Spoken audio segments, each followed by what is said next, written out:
Hello friends, and welcome to the Hanged Man in the Moon. I am here with an unboxing and a walkthrough of The Spirit Keeper's Tarot by Benebell Wen. This is a highly anticipated deck by many who have already received it, and by me. Now, I also know that there are many unboxings and walkthroughs of this particular deck out there already, but one of my very dear friends, actually a sister from another mister, asked me to do a walkthrough of this deck, and so I'm doing it. Now, I have a very storied relationship with this deck already, even though I've not even broken the seal on it. I ordered this deck pretty much around the time that everybody else ordered their decks. It was a pre-order.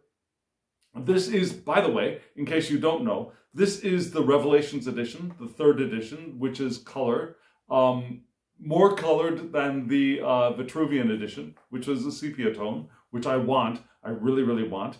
But this is the Revelation edition, and I pre-ordered it, just like everybody else. And then I got, finally, the shipping notice saying, your deck has shipped, like everybody else. And I waited, and I waited, and I waited, and then I forgot about it. And then I started seeing other people's walkthroughs. And then I thought, wait a second, I got my shipping notice. When did I get my shipping notice? And I went to check that, and it had been quite a while before then. And so I contacted actually it's Benebell's husband, and they very kindly decided to give me the option of doing either, well, they did a search with USPS, with the post office, to see where my package was, to see if it could be located, and after a couple of weeks, it was decided that the package had been lost. And then they very generously offered to give me one of, to compensate me in one way or another. But I decided not to take it because, frankly, I had been so frustrated by the entire experience by that point. I just wanted to let go. And so I did a lot of actual work of letting go of my emotions surrounding the deck. And then about a month after all of that, now this is a couple of weeks ago, the deck finally arrived. I don't know where it has been, what journey it had been on, but this deck has finally arrived, and I've finally gotten some time to do a walkthrough of it. Now, honestly, if this deck had arrived when expected, I probably would have done a deep dive month or a couple of months into this deck when I go on vacation in July. However, because this deck had not arrived, I made other plans, and I decided to do a deep dive into a different deck. And I'm going to have a video out fairly soon about my plans for July for my channel. So if you're interested in that, make sure that you subscribe to my channel and hit the alarm bell so you get notifications of when I upload my videos, including that. My in-depth month for a very special deck. So we're not going to dwell on that very long, because now it's time to turn the camera down and take a look at this beautiful, gorgeous, amazing, intelligent, spiritual deck, which I actually know I'm coming to with a beginner mind. So if you want to watch a beginner with little information about this deep deck, take a look at it, stay tuned, and we'll dive into it together.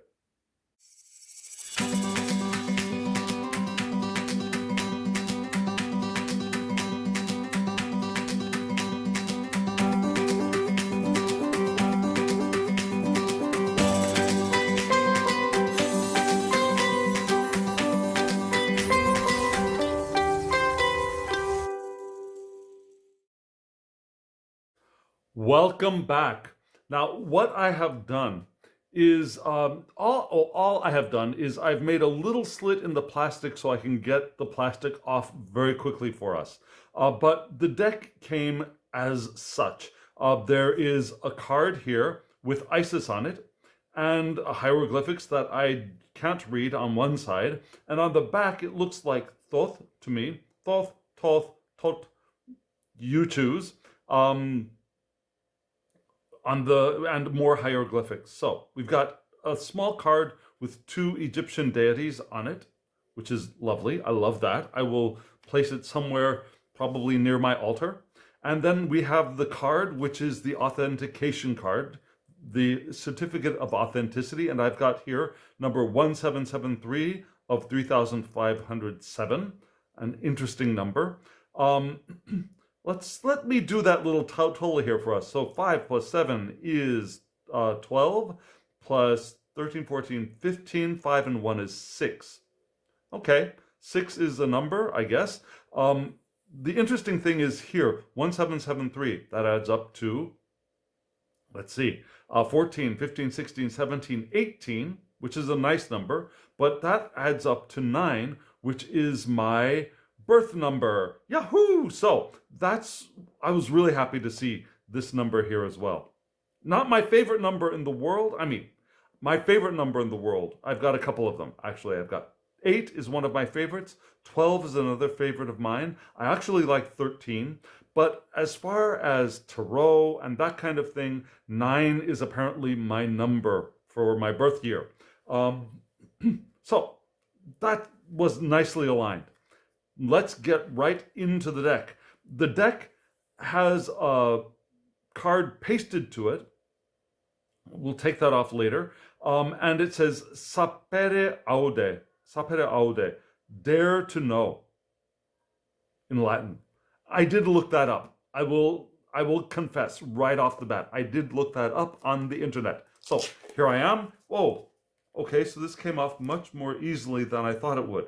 It's a magnet, I think. Okay, so this is a magnet. Will go on my refrigerator here in my office. And here we are with the box unwrapped. Beautiful 2-part box with a cutout for the thumb. Lovely design on the front. The back gives us a small bit of text with, it looks like, reminds me of a 4 of coins card. But beneficent in command and word was Isis, the goddess of magical spells.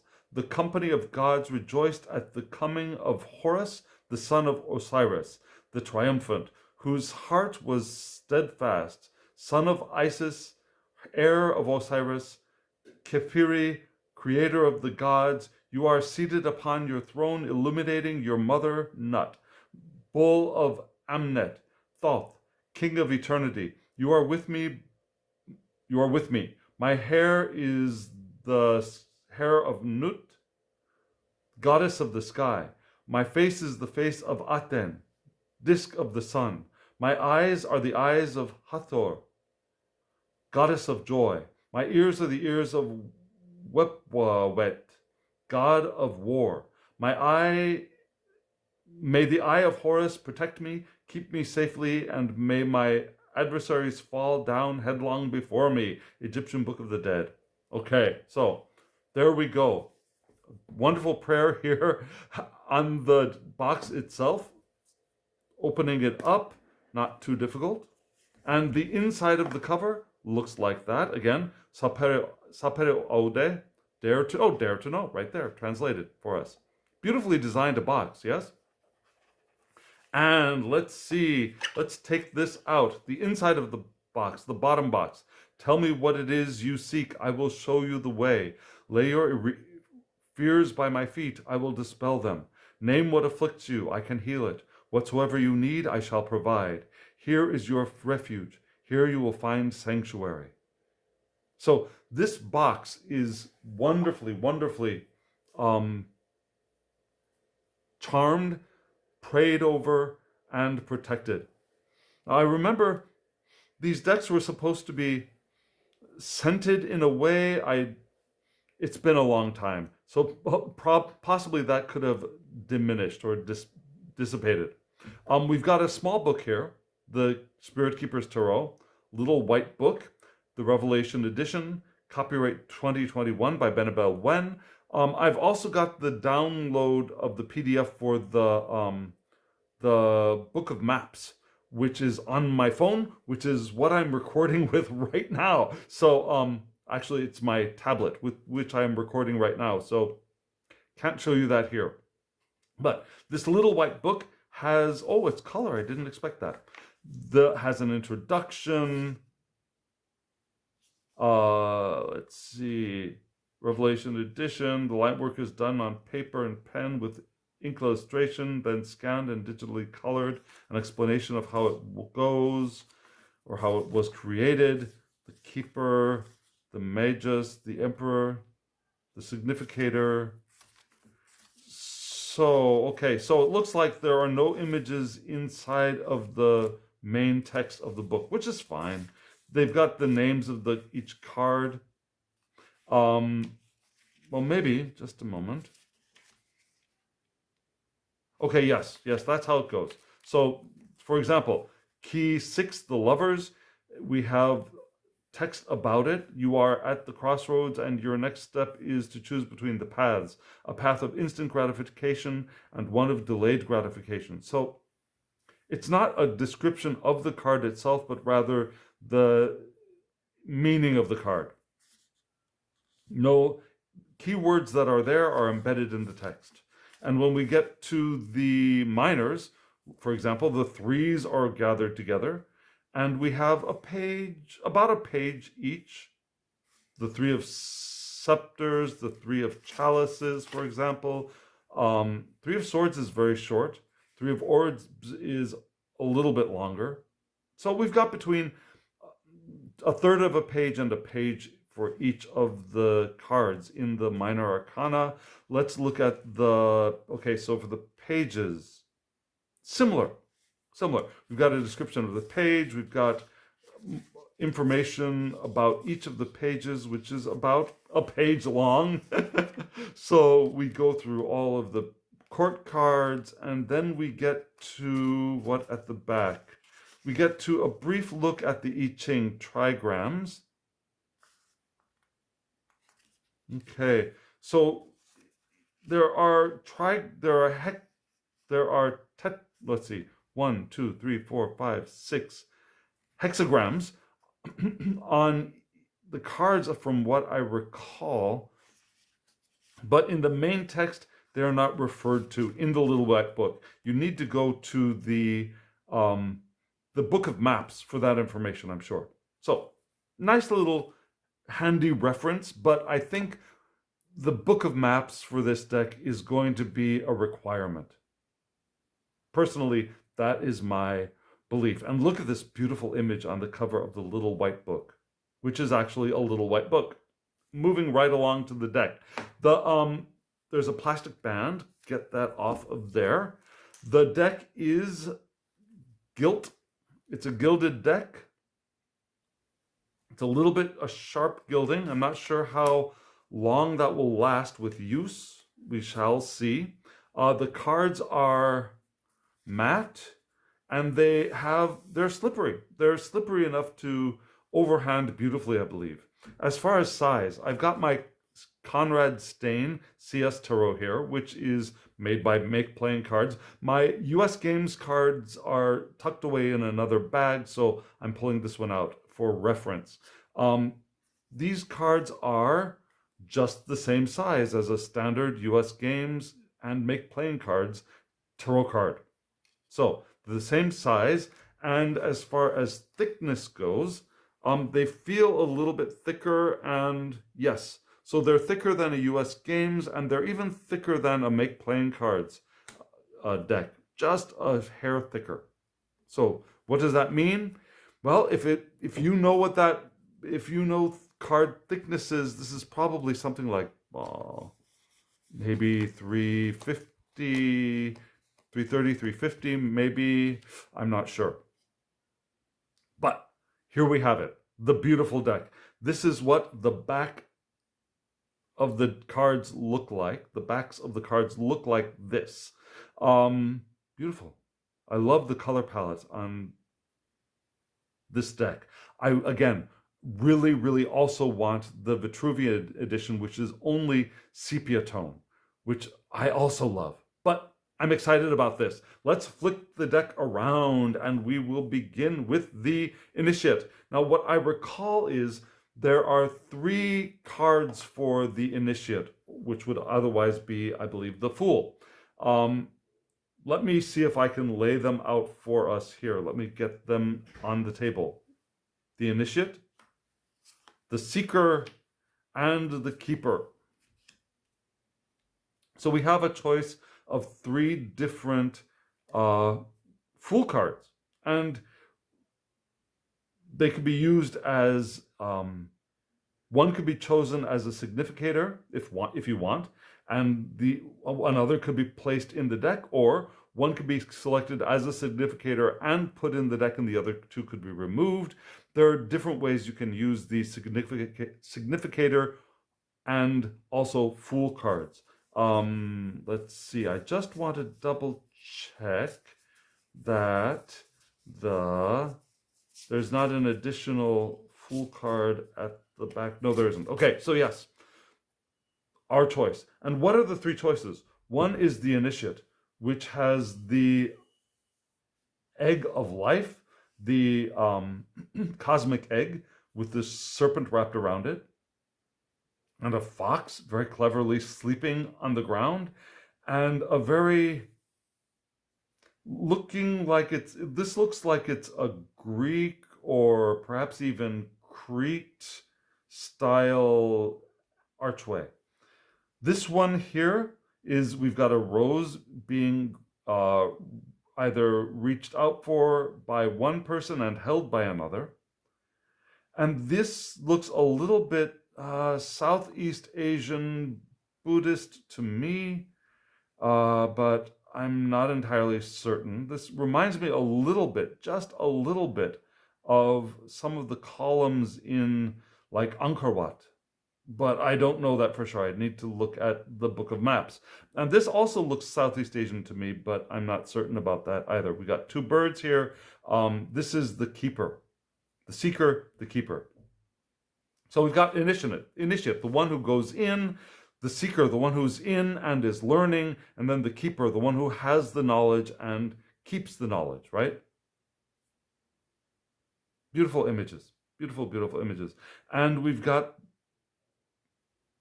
a trigram here at the left-hand side, which would be which trigram is that? Let's just look. Which trigram is it? It looks like it is a masculine heaven card. Yes, I mean heaven sign. Yeah, Earth is where they're all 3 of them are split in the center. These are all single lines. I'm talking about these trigrams right down here in the corner.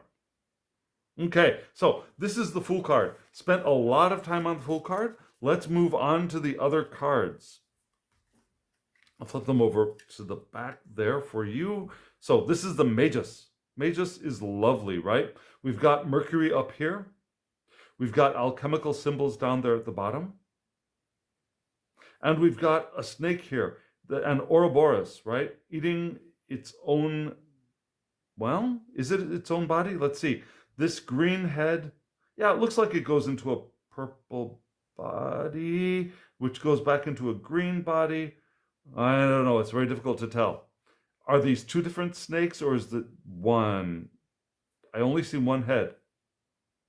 But I don't know. There could be a head behind there. Need to look at the Book of Maps. But we have the roses and the lilies from the Rider-Waite-Smith. Oh, we've got Aquarius here at the top. We've got, I don't see a trigram here. I think the trigrams show up again in the minors. Okay, look at this. Lovely, lovely fox-wearing being. It looks like a fox mask to me. But we've got the as above, so below, Rider-Waite-Smith magician pose, right? And again, we've got the lilies and the roses there. And we move on to the High Priestess, or here, just the Priestess. Oh, we do have a trigram here. We don't have a trigram on the Magus, which is interesting. I wonder why that is. But we do have a trigram here. And we have what looks to me to be an Egyptian priestess. We've got the two columns, we've got the moon, we got the pomegranate, we got a camel, which reminds me of Thoth. We got the moon up here. I don't see what do we call that? A zodiac symbol here, or but we do have a planet with the moon. And is that a rune? Is that Gebel on its side? I don't think that's a rune. I think that's something else. Okay, moving on. Like I told you, I don't know. I haven't studied this deck yet. We have a trigram. Again, we have heaven here for the Empress. Lovely, lovely looking Chinese royal garb to me. Lovely headdress. Maybe Siam. I'm not sure. We've got a dragonfly for a mask, which is interesting. We've got the swan. Instead of the swan being a swan. The swan, is that a swan or a pelican? That could come from the Thoth deck. I'm not sure. I love the water flowing in the background. There's a lot of water in the Thoth deck. In the Thoth deck, there's a lot of water. It looks like there's seaweed. It almost looks like the Empress is underwater in the Thoth deck, from what I recall. Wish I had it here by my side. I'm not sure what all these symbols here are in the center, but moving on to the Emperor. More of a fire card, right? And we've got Aries here at the side. Not sure what that symbol is. We've got a trigram here at the bottom. I'm not going to look all of them up. I don't recognize what this is offhand. But we got a scepter here in the form of an ankh, looking rather Babylonian, perhaps, or Persian to me. Lovely. But the book on the lap, I like that. I like it's not just, force of will. There's knowledge here as well. Love that. I love the what looks like it could be a plinth in the background. We got this orb of power here in the left hand. Beautiful, beautiful card. Scepter there. Looks like a scepter at the top of the throne in the back. A different kind of scepter, or maybe a wand of power. And it looks like maybe an eagle. Love this. Absolutely love this. We don't get a crossed leg here, which is, not all emperors have to have crossed legs, I suppose. The Hierophant. Love this Buddha with the elephants of wisdom and knowledge here at the top, and also elephants at the bottom. We've got the bull here at the bottom here, here, which reminds me of the Thoth. We've got two garlands of flowers, looks like roses and lilies around each of the pillars behind. We've got is that a Merkaba star at the top? I'm sorry. I am so silly. I looked at these two supplicants below and I saw elephants. I'm such a fool. These aren't elephants at the bottom. These are two supplicants. I love the variation of skin tone here. A darker skinned and a lighter skinned supplicant, or what do we call a disciple? Love the pentacle here being held by the master. Perhaps a Buddha sitting on a lotus. Oh, so much in these cards. So much. Notice the cross in the circle at the crown chakra of the elephants. Taurus, an ankh here over the bull's head. So much to see. Look at this tree of life here. Okay, so what do we have? We've got a dragon. It's probably a phoenix here in the Lover's card. And we have, instead of Cupid holding the bow and arrow, we've just got the bow and arrow here. Solvet et coagula. Okay, so this is an alchemical grouping of words. I'm not sure if it's a sentence offhand. Oh, look, we do have an angel here in the background. We've got a snake of knowledge going up the tree. which is often in a Rider-Waite-Smith card, right? Chalice here, reminding me a little bit of the Two of Cups card, but hey, okay, that's neither here nor there. Tetragram here at the bottom. Love the dragon. Just so you know, if you're curious, my Eastern zodiac sign is the dragon. I am a wood dragon, in case you wanted to know. So I like dragons, especially green or blue dragons.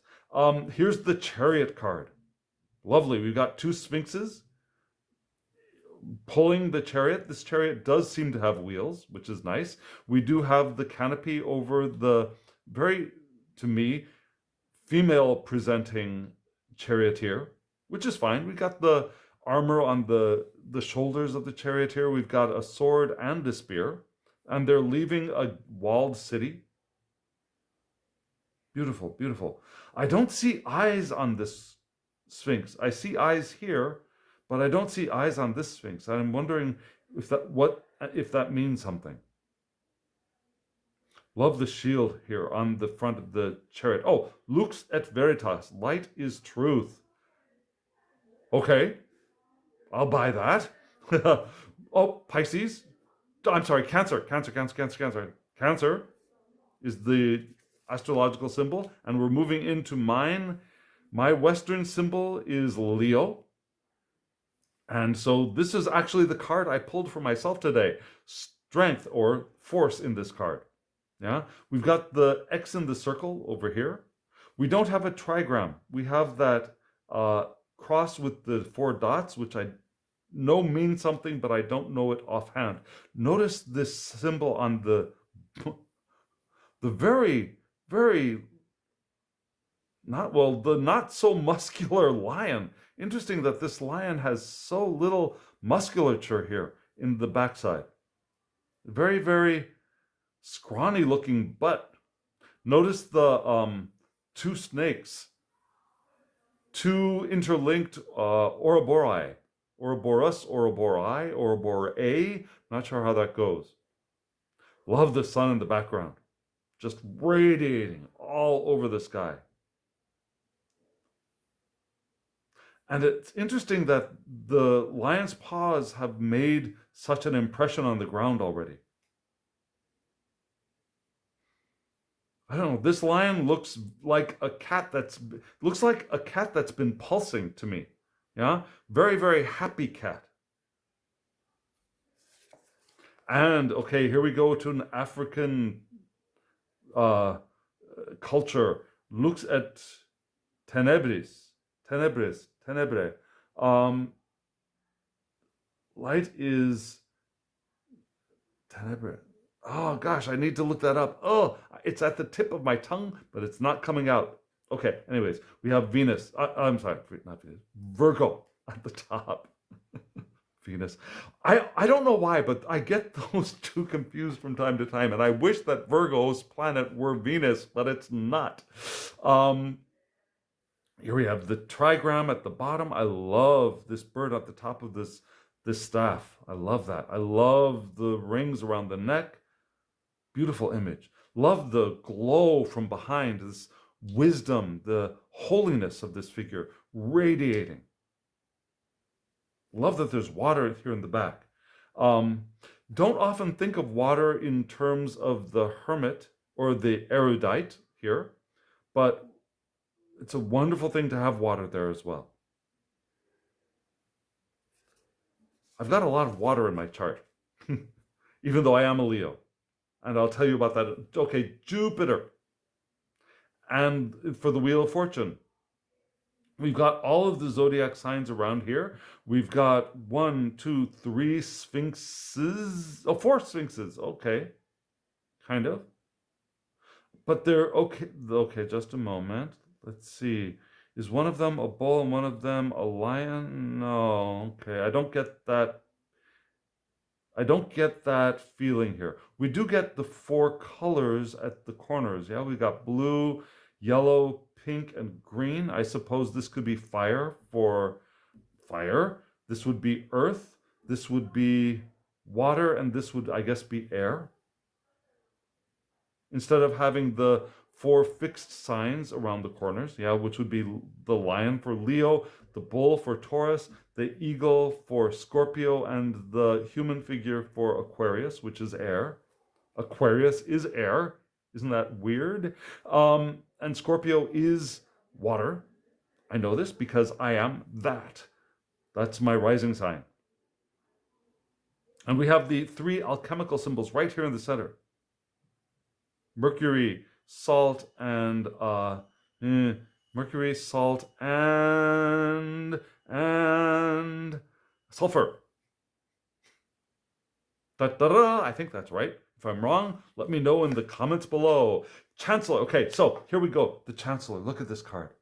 Isn't it a beautiful card? 11, this would be Justice in a Rider-Waite-Smith deck. This would be a, well, it wouldn't be Adjustment because Adjustment would be 8, and this would be the Lust card in Thoth. But, so it's the numbering here is Rider-Waite-Smith ordering from the Golden Dawn. And here we have in the balance, we have a heart and a feather. A little difficult to see. We've got an iris or an orchid down here.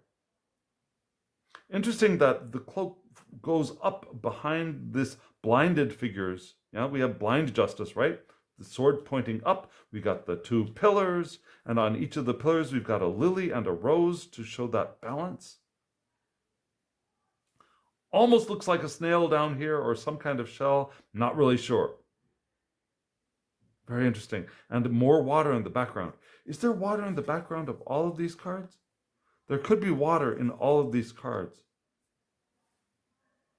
Okay, moving on to the Outlaw, which is one of my favorites.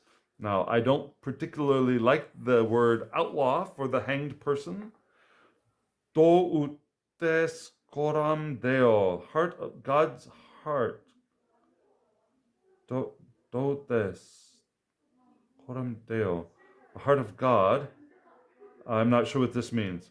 Anyways, we've got a hanged person with the light shooting out of the eye, which, even though it's called the Outlaw, I've got my perspective image coming out of here. And we got garlands around each of the columns, roses and lilies. We got a butterfly, the getting ready for a rebirth, and we've got an Ankh holding the hanged person up. We've got a snake of knowledge wrapped around the leg. We've got a very, very loose hold on that foot, which says to me that this person could get out of it at a moment's notice. We've got the trigram down here. I'm not sure exactly what that is. Love that there are ripples in the water here around the things. And I wonder what is causing this rippling effect behind the head, looking a little bit like a halo. And a lot of our hanged people have halos around their heads, right, of enlightenment. This is enlightenment, this is enwaterment. And I'm curious to know what the text in the sky is as well. I wonder if the Book of Maps helps us. Now, okay, I just saw this. Now, okay, so, sorry, got excited. So we saw I mentioned the butterfly and rebirth and all of that. I just noticed that this thing, which I'd been thinking about, what the heck is that? Is it a beetle? No, it's not. It's their cocoon. This butterfly has just come out of their cocoon. That is just the coolest thing in the world. I love this. Sacrifice and redemption is what's written at the bottom of this card. Okay, I haven't been reading the bottoms of these cards. I've been so taken with the images and then the zodiac symbols and other stuff. For example, this is the Angel of Justice. This is the Sphinx of Destiny turning. I'll pay more attention to those for the rest of the deck. Okay, I'm very sorry. You could probably read that on your own as well. 13, the Reaper. We've got a title on this card, so it's not all that Tarot de Marseille. We've got Scorpio, one of my cards. Now, Scorpio is associated with death in the Thoth Tarot as well. We've got the Crown of the King down here. But we have a river, kind of like River Styx in the background. We've got this creature from Scorpio. Now, in the Thoth deck, we've got Scorpio in 3 of its iterations. We've got the flying bird of the eagle. Now, there's a 4th. The Phoenix is also Scorpio, but in the Thoth we've only got three. We've got the Flying Eagle, we've got the Snake for land, and we've got a fish for water. Is it a fish? I think it's a fish for water. Anyways, we've got three iterations of Scorpio in the Thoth deck. We've only got one here, which is fine. One is plenty. But we got the Scorpio image right there. I love that. It's interesting that Death is fully armored here. Lucem Sequim. Okay, I need the Book of Maps for that. Passage into initiation, which is great because that idea of transition and transformation, the passage into initiation. I like that subtitle for this card. Here we go with the Angel, a divine higher genius. No trigram down here, but we've got Sagittarius, I'm sorry. We've got the kind of like a Janus image going here, presented here, the two-faced god. We've got the zodiac on a belt around this god's figure. We've got the two cups not being held. The hands instead are in a mudra, which is interesting because this doesn't look particularly East Asian or Buddhist to me in figure. We've got one foot in the water, and do you notice that the water, the ripples in the water, form the rainbow which sometimes appears in the sky? We've got dark sky and light sky here as a balance. Wow, there is so much to look at and to see in these cards. We've got that, what do we call this? We call this a lotus. Lotus? An iris? Moving right along, not a lotus, a orchid. That's the word. Moving on to, okay, this must be Capricorn. Yes, for the demon instead of the devil, battling the Typhon. Interesting. We've got the, which we had from the Lover's card, right? We have the dragon and the phoenix chained to the demon figure, chained to each wrist of the demon instead of the plinth or the podium that the demon is often standing on. We've got very bat-like wings, which I like. I like this. I'm not sure what creature this is. We've got a horned beast, but it doesn't look like a goat to me. It looks, could it be a dog with horns? Could it be something else? Doesn't look like a goat to me. Or a ram. We've got the symbol here around the root chakra. These images are so beautiful. And the female earth sign, I believe, for the trigram, right? Yes, the earth trigram, which makes sense for the demon, right? And here we go. We've got Mars here at the top left corner for the tower. We've got the lightning cracking the tower, ostensibly of Babel, I suppose. We've got some of these symbols here. It looks like Mars to me, but it might not be. Not sure what these symbols are. Material and spiritual colliding. So, yeah, material, spiritual colliding. We've got perhaps God's trident coming down. We've got maybe an eye of God and a nebula here in the sky. We've got an axe, a bloody axe, that looks like it has pierced the skin of our lovely, lovely snakes. But you'll also notice that the chain has been struck and the bondage has been broken here as well. So it's not just the structure, it's also bondage that's broken, which is wonderful. Okay, trigram down there at the corner, and moving on to the star, which is often the healer, right? We've got, in Korean, it would be Kwanseum Bosal or Kwan. In the Chinese, it's, I believe the pronunciation, well, at least the Western pronunciation of the Chinese is Guan Yin. But this is the star card, right? And that might be heaven. I'm not sure. We've got a perhaps Chinese-looking building here. It looks like a pearl, maybe sari. We've got stars all around. I love the gown on this figure. I love her face. I love her loving look, the loving gaze from her eyes and face. And you'll notice that at her crown, she's got a seated Buddha right up there. And we've got the two vessels pouring water out. She's standing on a lovely lotus. So much to see in these cards. Okay, the next will be the Necromancer, which is interesting. Just a moment. Title down at the bottom, Gifts of the Spirit.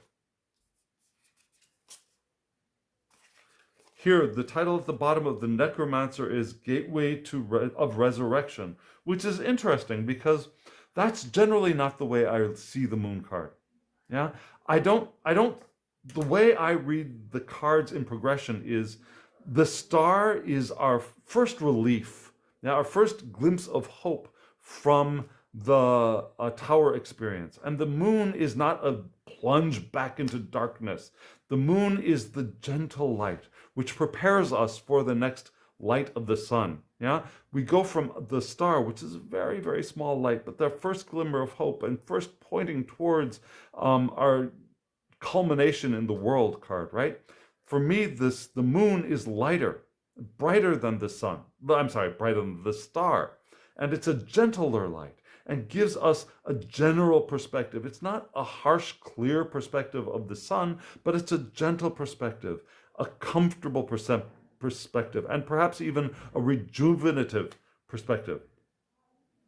So okay, Gateway of Resurrection, I can get that.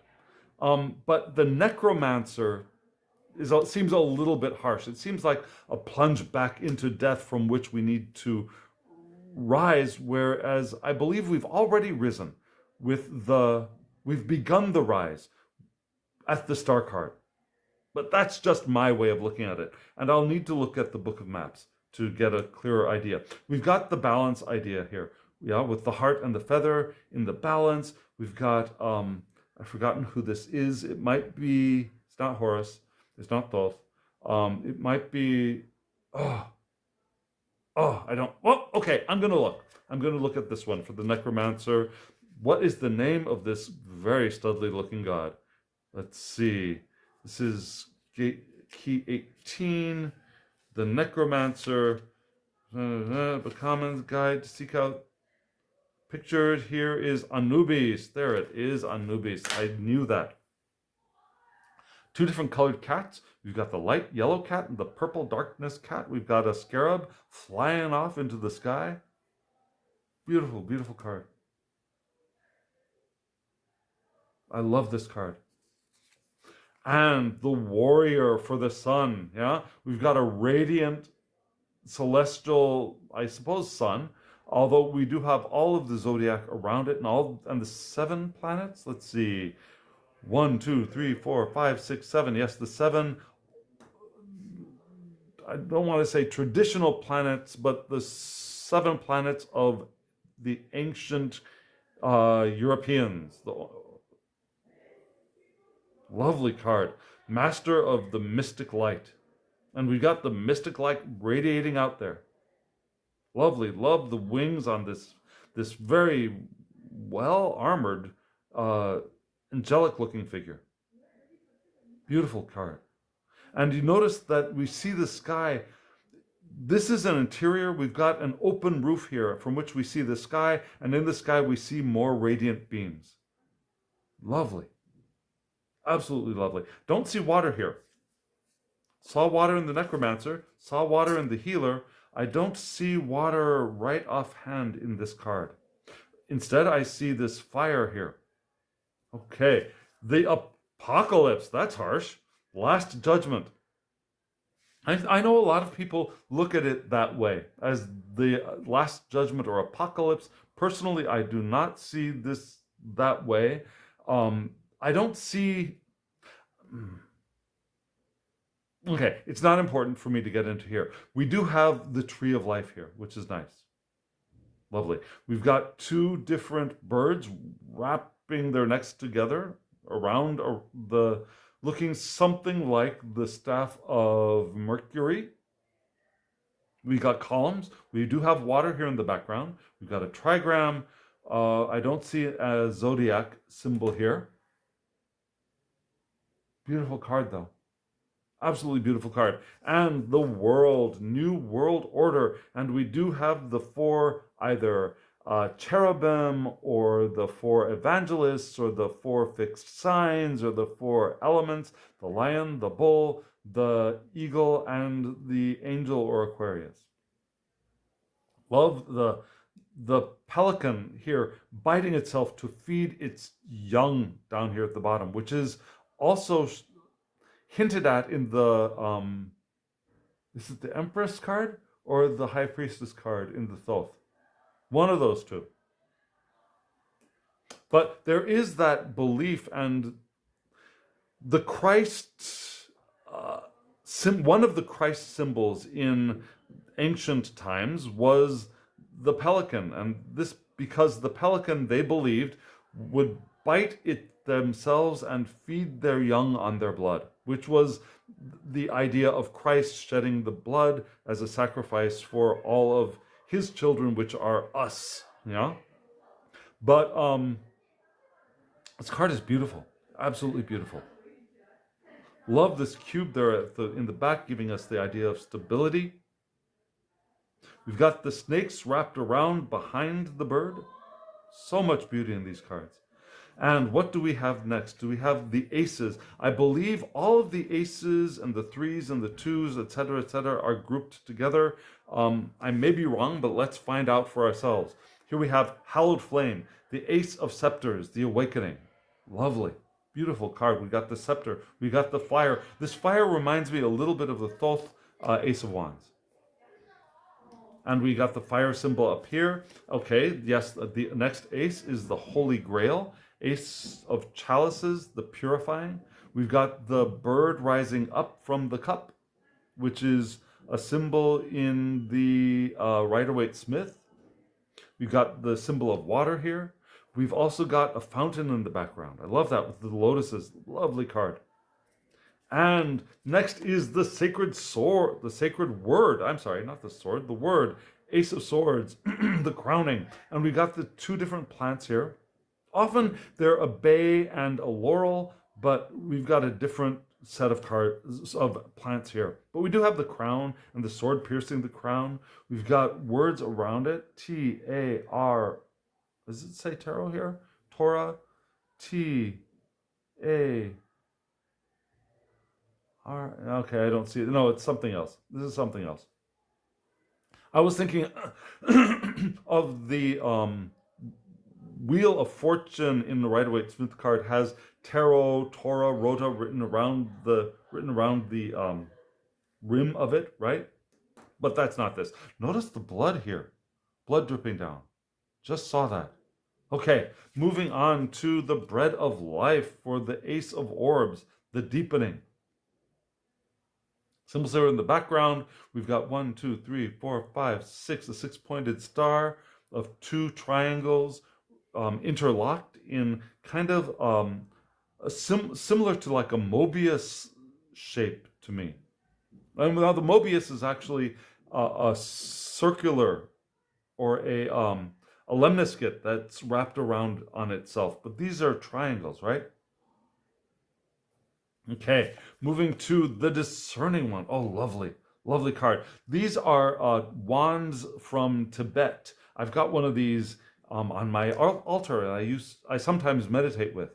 The Discerning One. This would be, okay, the Two of Scepters. Yes, this is the two. Traditional in the Rider-Waite-Smith, Pamela Colman Smith's art, we do have the two scepters. We have the figure looking out over the water. We do have somebody holding one of the scepters, which is in the Rider-Waite-Smith cards, right? But we don't see this guy out here in the water, looking a little bit like perhaps a Dragon King. I don't know. A beautiful card. Love the ram here. For Aries, I guess. And Mars. So this is Mars and Aries. Let's see, just a moment. Let me look back here. Okay, no, we don't have any of that here. But we do have decans in these cards, in the small cards. We also have part of a trigram, or a trigram, which could be part of a hexagram. Okay, the joined one. This is the Two of Cups. This is Venus in Cancer. Two of Chalices. The trigram down here. Abyssus, abyssum, invocat. The abyss calls to the abyss, I think is what that says. We got the lion, the winged lion atop. We got the two hands joined where the two cups meet. Lovely. And we got the two snakes winding up the scepter, which joins to the winged lion. Very Rider-Waite-Smith. And the Two of Swords looking very Rider-Waite-Smith, right? We've got the blinded figure with the two swords in front of water, but instead there's also an island out here. And we've got alchemical symbols up here, I believe. The Eye of God right there. Oh, so much to look at, so much to think about, so much to talk about. And I'm not sure when I'm going to do my deep dive into this. But if you're interested in my doing, okay, just a moment. What did we see? We see the moon in Libra. If you were interested in me doing like a month deep dive into this deck, let me know. And maybe I will do that for us. There's a way to do that, which is laid out in the Book of Maps. So I could do that on video for you perhaps later this year. Maybe. Let me know in the comments below. So here, the tension. We've got Jupiter in Capricorn. We got the two balls being juggled here by this figure, right? But we've also got the lemniscate in the background with the phases of the moon on the top, and it looks like the sun on the bottom. So much. There's so much in each one of these cards. Okay, the three scepters. 1, 2, 3. Three of scepters. The politic. Three of Wands, which is often Three of Wands, the vision, taking the first steps to move in the direction of your manifestation is how I often see the Three of Wands. But this is perhaps political. It could be the birth of a new passion, maybe. We got the Sun in Aries. These two match up very nicely, right? Sun in Aries. Okay, moving on to the kindred. We have Mercury in Cancer. Three different looking figures, all offering up their own cups. We got runes here at the bottom. These I recognize as runes. Three of Chalices. Lovely. And notice the wheel figure at the moon. Interesting. And the Three of Swords. Okay, we've got the Rider-Waite-Smith heart being pierced by three swords, but we've got Isis behind that, which is nice, which reminds us of, okay, so Isis, right? Her brother husband gets all cut up and she wants to put him back together, and she needs to find the heart. And she also needs to find his phallus. But yeah, that kind of hints at that idea and the grief before she starts putting him back together. Putting it together, bit by bit. Okay, here we have the Three of Orbs. We got the three orbs here in the arch, at the top of the arch. We also have a Buddhist wheel. Yeah, the three orbs, ex nihilo nil. Feet. Okay, I'm not going to try and translate that. From nothingness, something. Okay, never mind. We have we have Mars in Capricorn. Okay, Archangel of Glory is the Four of Wands, right? That would be the Four of Wands. Angel of Art and Grace. Very, very holy looking image with a radiant halo in the background. We've got one burning torch. We've got a cube down here at the bottom, giving us a nice solid feel to this Four of Wands. Here is the Archangel of Healing. Now we got the stable cube.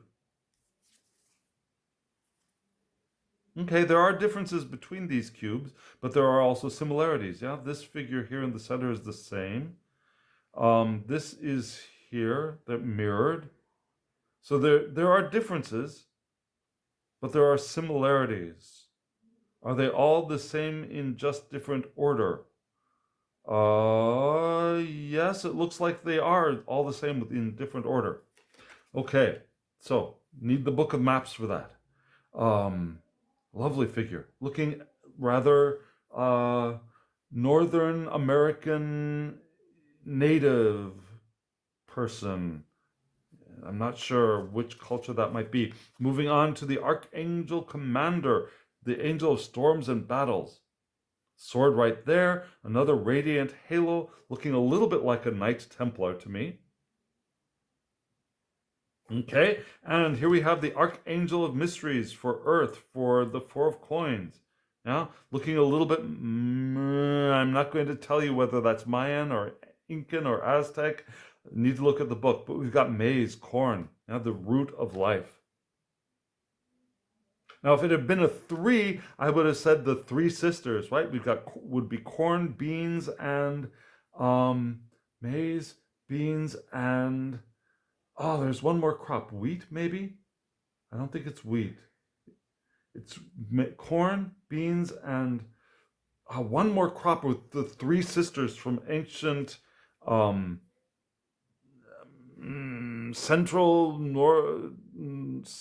North American cultures, and it's not coming to me. Anyways, not important. Moving right along. These cards bring up so much to mind. So here we have the 5. Now, the 5, the Golden Shield, Spectrum of Splendor. And this looks Babylonian to me. The Ivory Shield. Now, okay, are these really the 5s? Just a second. I want to look. Okay, Shining Flames, Shining Waters.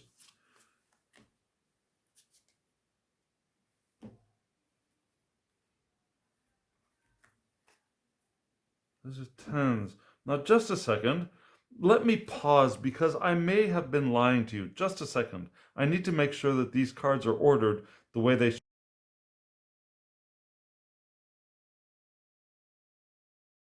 Okay, so ladies and gentlemen, I did go back and I did. Okay, I am sorry. This deck is ordered differently than what I would expect. And I know why it's ordered this way. So, because they're going, the Benebell Wen decided to arrange the deck similarly to the Tree of Life. So, the first 3, Ace, 2, and 3 are the first 3 Sephira on the Tree of Life. And I'm not going to try and remember the names of them, but then after the first 3, which are the creation of the material, then she's got the court cards. And then we're going to hop back into the rest of the minor arcana. So the Archangels of Glory, for example, the Archangel of Glory, yeah, the Archangel of Healing, these are the kings. Confusing to me because they're all very female presenting figures to my eye, but the archangels are in place of the kings. Archangel Commander and the Archangel of Mysteries.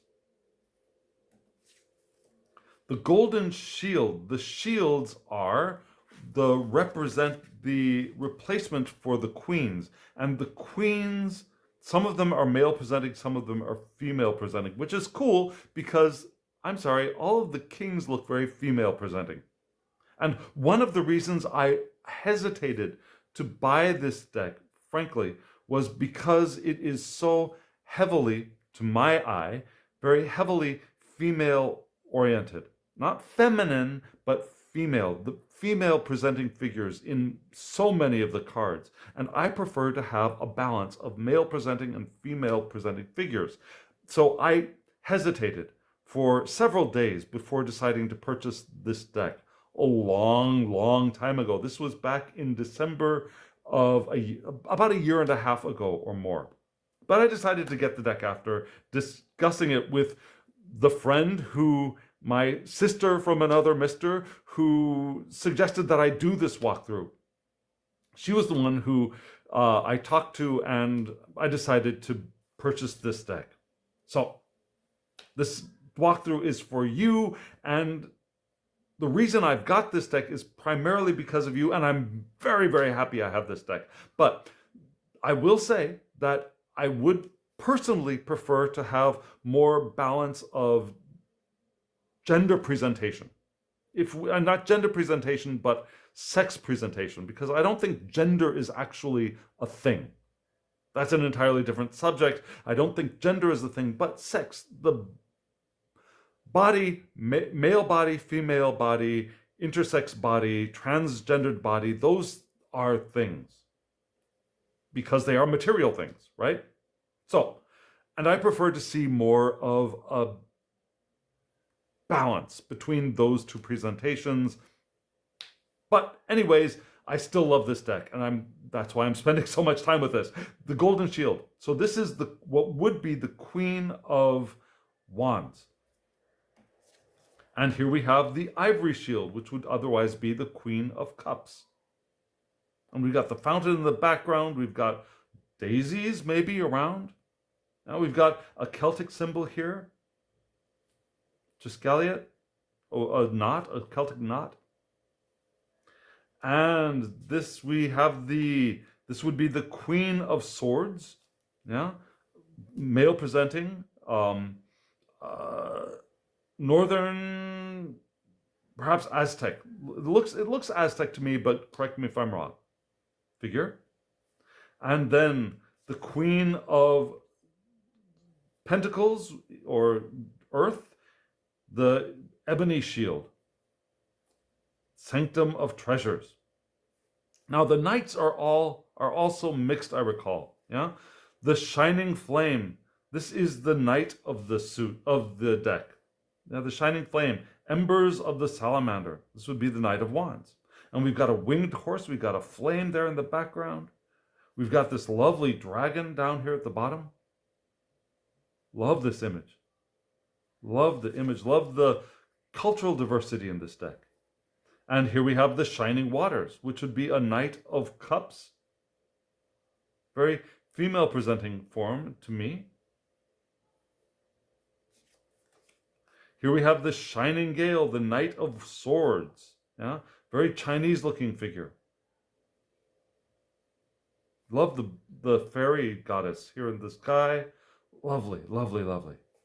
And the Shining Quarry. Now this is a male looking figure. This looks like a very male presenting figure from perhaps Southeast Asia. Another winged horse. Did we have horses in all of these? Let's see, horse, and horse. Yes, there were winged horses in all of these, which will be a really good memory device. Love the floating being here, a spirit perhaps. Love that we see into the mountains through this, perhaps a portal. Lovely. And this will be the pages. Yeah, Herald of the Flame. Awaken the Brilliance. Love the scroll down here.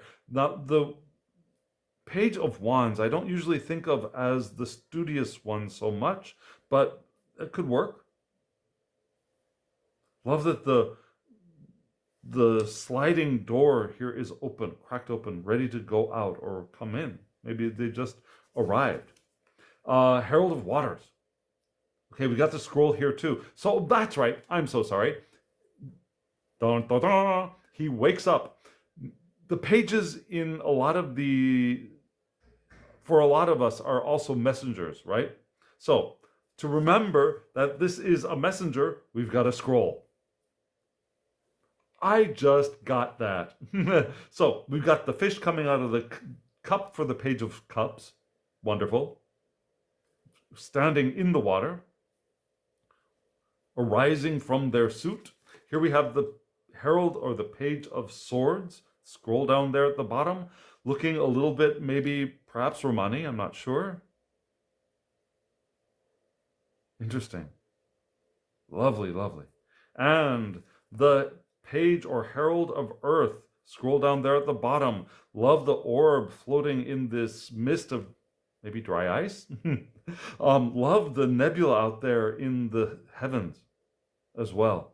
And notice that at her hand, she's creating, it looks like a power orb of some kind, an energy. She's shaping energy. That's what I'm trying to say. She's shaping energy. That's what it looks like to me right there.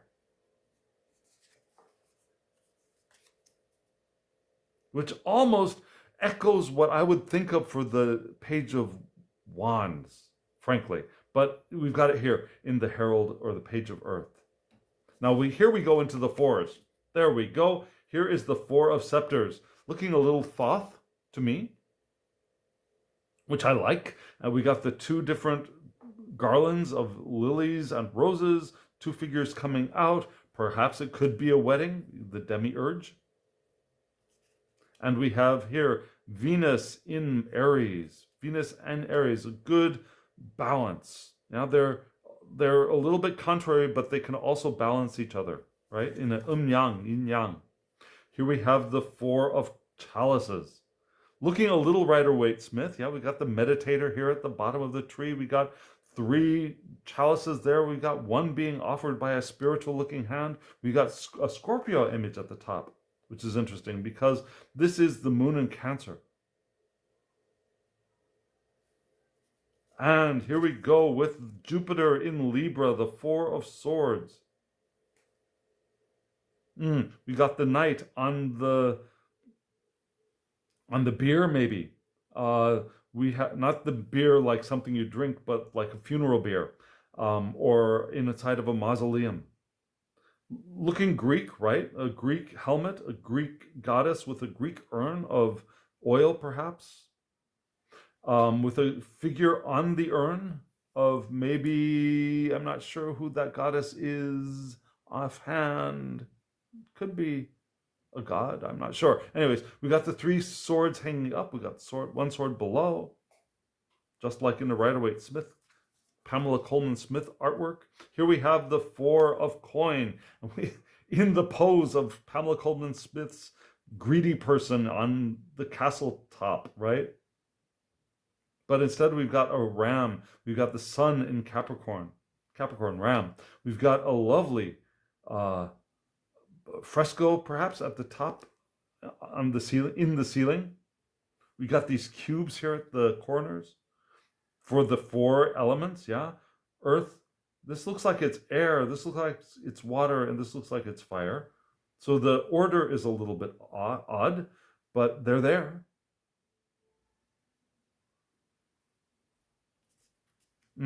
Beautiful. Here we have the contender. I could have been a contender.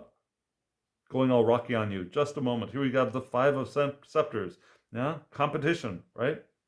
We've got 1, 2, 3, 4, 5 hands holding scepters. A little bit of skin tone variation there, which is nice. We have, what is this? This is Jupiter in Leo, I think, or is that Saturn? Jupiter? Okay, moving on. I'm suddenly confusing myself. Here we have the Five of Chalices, 3 knocked over with 3 different colored liquids coming out, which is a nice touch. 2 standing up. We've got a figure holding a very wilted looking rose, perhaps. We got a phoenix coming down. We got a figure standing perhaps on the water, rising up from the water, holding 2 different sword-like things, or maybe just energy shooting up from their hands. Pentacle there on the ground. Interesting. Here we have the Five of Swords. Now often, okay, we got a battle still raging in the background, but we got this one, this Taurus, this is Venus in Aquarius. We've got the Taurus figure grabbing at swords and gathering them together. Now this could be the goddess of war here with her owl. This could be Minerva. She'll be wearing a helmet. I don't see her helmet there, but I do see her owl. Interesting. Okay, the Vagabond, which would be the Five of Orbs. Yeah, often 2 people looking very pitiful and poor. This person doesn't look so pitiful and poor to me. This looks like a person just on the road. We got 5 orbs here in the shape of a cross. We got a rose circle in the sky. Interesting, this looks a little bit like a Star of David here on this temple. Whereas these are pentacles. Interesting. And what is this? This is Mercury in Taurus. And here we have, this is, is this Saturn? No, okay, now I'm confusing Saturn and Jupiter. So I'm going to stop talking about that. So this is in Leo. What do we have? The Six of Scepters. We have two wolf-like figures, maybe? Interesting. Okay, beautiful cards. The trigram. Okay, this looks like the Six of Cups to me. We got the 6 cups with flowers. We got these two. We got a baby dragon and we got a baby phoenix. Although phoenix should be born out of fire. Little hatchlings there, which are cute. We've got more adult people in the background. That kind of works for the nostalgia idea, right? The baby time. We got the sun in Scorpio. And here we have Mercury in Aquarius. And we have a Mercury symbol and in the hand. Yeah, the Six of Swords. The boat going. We got a little bit of turbulent water here and calm water. I guess you can see that here. Love the moon in the sky. We got the bird out in the distance. Lovely card. And the giver, 6 of orbs. And generosity. We got one hand perhaps giving and one hand receiving. They could be going up this way. We don't know. We got the Libra balance going on here. We got the moon in Taurus. We got these two figures. Is one giving to the other? Could be. Lovely. Lovely. Looking rather Hindu. We got the henna tattooed hand down here. Not tattooed. Henna decorated hand here at the bottom. And the 7 of Scepters. Look at that. Look at that. We do get the figure up above and the 6 scepters coming up from below. Is this a defender in the background, perhaps? I usually prefer not to see any indications of the people in the scepters from below. Personally, that's my thing. But this is fine. The Dark Horse. The 7 of Chalices. This is lovely. I love this card. Now, okay, I think this title of this card is a little bit harsh. I don't see this as a corruptor in the upright position personally. I see this as the dreams, wishes, the hopes of the future. That we can make a selection and that there are a variety of possibilities. We need to make the selection before we can move on. But I don't see this as a corruptor personally, unless the card is in reverse. This looks like the lighthouse in Alexandria. Maybe not, but that's my first thought. We got a pig, we got a lion, we got a peacock, we got all animals here. What is that? Not sure what this is. A nautilus, perhaps? Oh, a snail. Yes. Okay. The 7 of Swords. Okay. Oftentimes a person sneaking away with something. The rogue. Why is this person a rogue? I'm not sure. Because he's going to cut off her hair? Maybe. Could be. Wolf in the background. Here we have the gardener. The 7 of Orbs. Yeah, the one who is looking at or watching over their crop and perhaps doing a little bit of pruning where necessary, but appraising how it's going. Is that a monkey there in the tree? Interesting. Very interesting. And I love, similar to Marseille, we got the 4 at the bottom and the 3 on top. I like that arrangement. The 8 of Scepters. 8 of Scepters. Yeah, usually just 8 scepters flying through the air. We've got a Greek figure here with Medusa on the shield. We've got another figure here with a bow and arrow in the midst of a flying kick, if you ask me. We've got... it'd be difficult to shoot an arrow from this position, but go for it. We got Mercury in Sagittarius. We love the temples here, or the city in the background in the hills. Lovely. And the defector, the 8 of chalices. Defector? Leaving what's not working behind. I wouldn't necessarily call that a defector personally, but that's one way of looking at it, certainly. And we have Thoth here, we've got the moon, we've got a planet in Pisces. Oh, look at this mermaid down here at the bottom. And this figure leaving the mermaid behind to walk off to perhaps whatever this is. And the 8 of swords, the captor. Whereas I usually focus on the captive. We got the 8 swords, the bound figure. This figure is sighted. This figure can see her way out. Yeah. Although her bondage is a little less easy to cut than, for example, the Rider-Waite Smith, Pamela Coleman Smith's bound figure. She looks like she's a little bit more bound to something, where instead of just bound up in and of herself.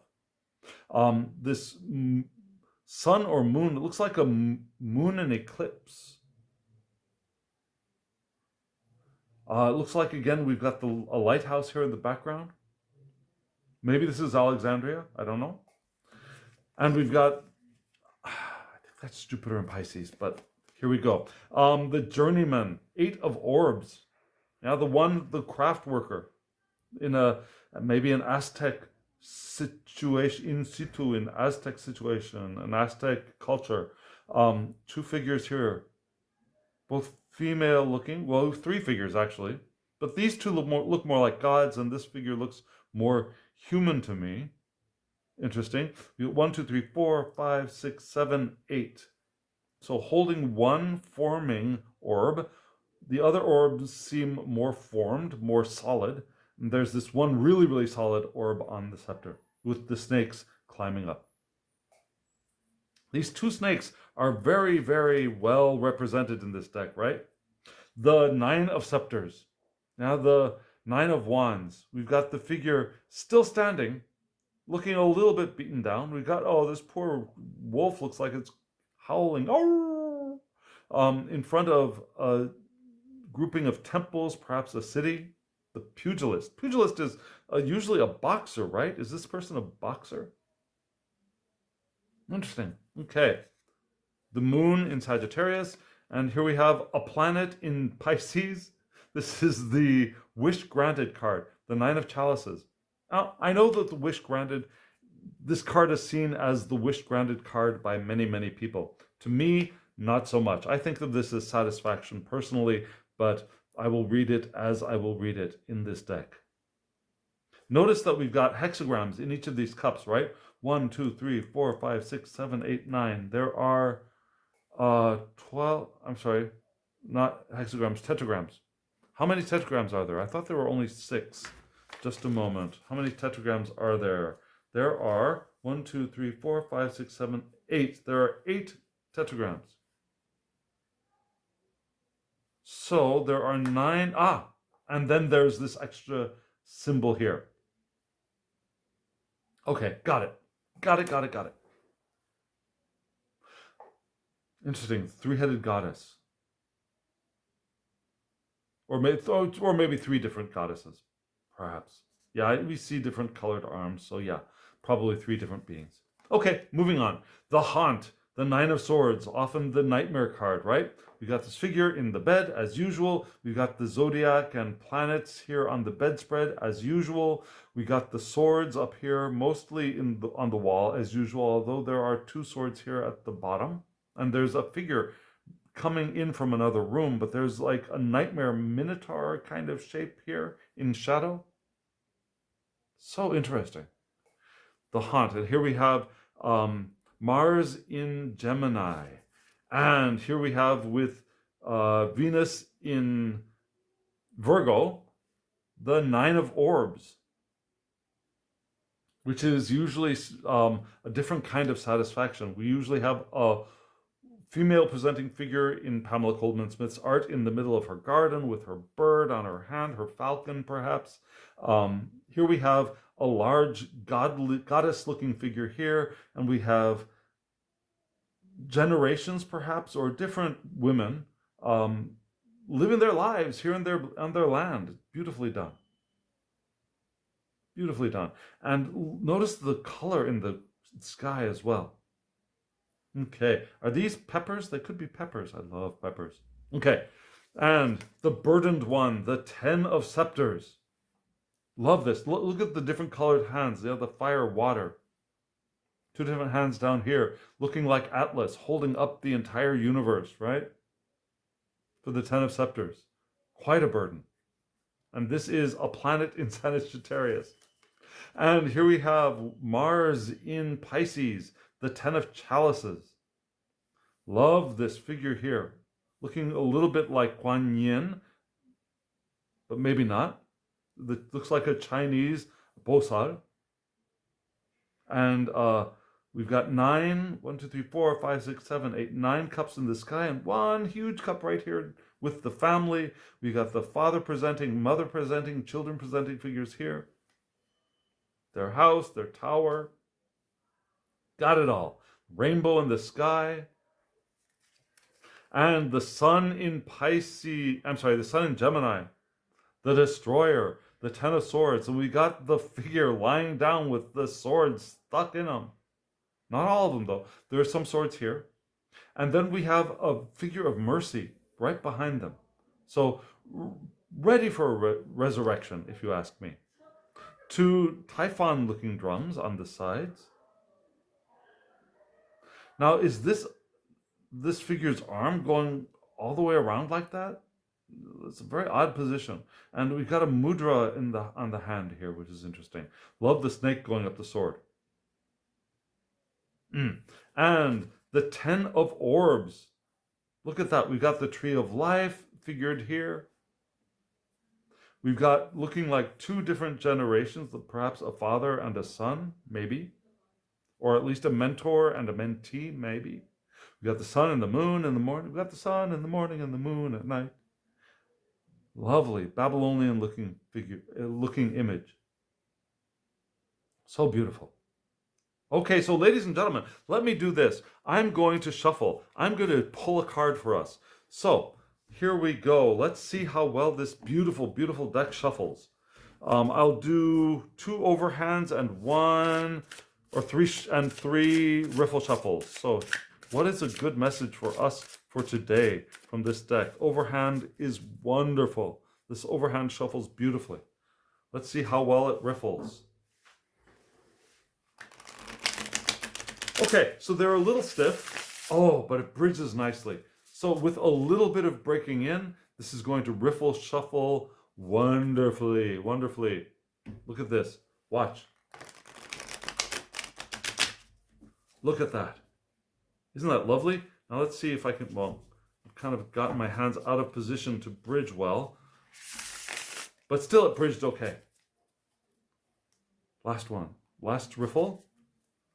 What is a message we would benefit from hearing today?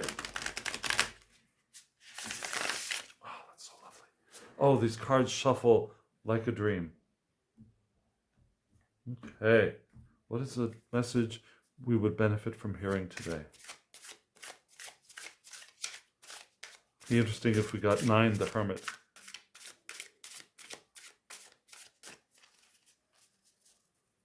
Let's see what we get. Okay. Ta-da-da! Our card for today is the Herald of Flame. Okay, so we got the Messenger.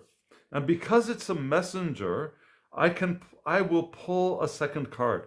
See what the message is. The message is the Magus. Okay, so messages of magic. So let's see. Let me read from the book, The Herald of Flame. What does the Herald of Flame tell us in the little white book? The little white book. Now, I would see this as the Page of Wands, which would be the first inspiration to act, the first getting an idea for some creative creation, and just beginning to start working with it, to explore it. What is this thing called love? Maybe also the initiation of sexuality as well. Speaking of what is this thing called love? What is this thing called love? Here we go with the shields, the heralds, the herald of flame. Awaken the brilliance. Here is an omen of talent rising, the promise of a light about to shine. Hold your head high. Do not doubt yourself. You are good enough. School, career, or a passion project, what you produce is sheer brilliance. Here, the page is a princess from Bhutan, the hidden holy land and lotus garden of the gods. The Bhutanese call their lands the kingdom of the thunder dragon. Oh, I love that. I told you I'm a dragon, right? The princess is being trained and prepared for the role of queen, which she will someday serve. Likewise, you are in training and preparation for the great title you will someday be ordained to hold. Awaken your inner brilliance and rise. That's a good message. Now, what message is this carrying for us? Yeah, the message is we're rising to be this, perhaps. We are rising to be the Magus. And let me read from the Magus for us. The Magus. This is fairly short. The Magus is the personification of creative thought. Perfect match for this card, right? It's time to be disciplined so that you can master your innate talents. Embody the alchemist and create a sum greater than its elemental parts. Positive omen of culminating power. Prodigy revealed. There is also an undertone of the trickster here in Key 1, signified by the fox mask. You see the fox mask. The theme is power, but it is also performance. Time to put on a good show. Here the Magus is embodied by Himiko, the shamanist queen from the Yayoi period of Neolithic Japan. Okay, so we are getting ready to become who we are to become. And this is also showing us that we have the power to do that, to become that. We want to be careful of that we're not just being performative and we're not being a trickster, but that we actually do the work of the alchemy, of creation. I think that's a beautiful message for us. So friends, this is the deck. I wish I could say it were in print, but you just got my first impressions of what we are looking at with this. I hope, if you're still here, thank you for watching. Let me know in the comments below if you have this deck, if you're using this deck, if you're going through the process of initiation that the Book of Maps lays out for us. If you'd like to see a series of me going through that on video, let me know about that in the comments below as well. And friends, if you're interested in a reading from me, I will have my Instagram account linked, the link for my Instagram account below, and you can hop over there, send me a direct message, and we can get you a reading from using almost any deck of your choosing. We'll work something out. So friends, that's all that there is. And as usual, I wish you love, joy, well-being, and pure awareness. Thank you.